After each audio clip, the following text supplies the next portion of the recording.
Hello, clever people, and welcome back to my review for Monster Trucks.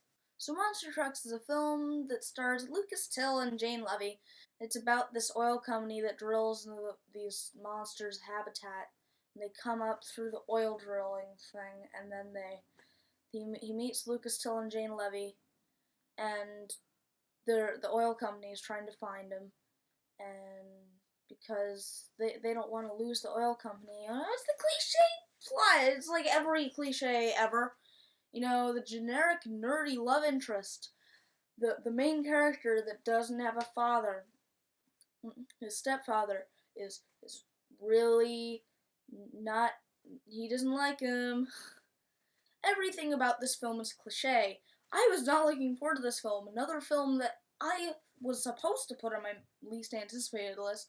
I may have forgot. I don't know. I'm not going to rewatch that entire video just to find out. So far, it seems like I disliked Monster Trucks, but I thought it was fine. Yeah, that's right, fine. All I hear about it is it's either amazing or terrible. I thought it was fine. It brings nothing new to the table, but it is so cheesy and stupid, it is fun.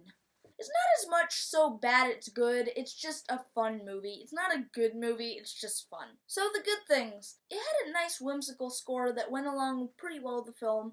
It's basically an 80s movie that's like, I feel like they had a movie, they just took the script, recast new people, and then released it in 2017.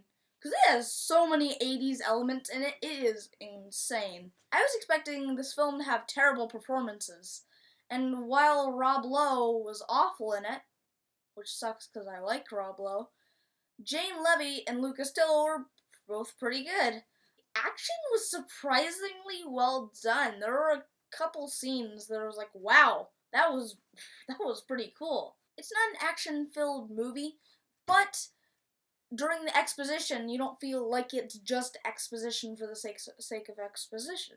You feel like something's actually happening and you're actually entertained. But of course, it's incredibly entertaining. I say that about a lot of movies, but there are a lot of movies that are entertaining and not that great. So the bad things about this film. There are a lot of terrible lines, especially from Rob Lowe's character. When they were said, I was just like, oh, that was awful. And there are some things that were so stupid that would never happen ever. There were a lot of stupid elements to it. For an example, at the beginning of the film, Lucas Till and Jane Levy's characters aren't really friends that much. Jane Levy's character has a crush on Lucas Till's. They get paired up and they start becoming friends, and then Lucas Till loses the truck. The truck goes on like a ride by itself.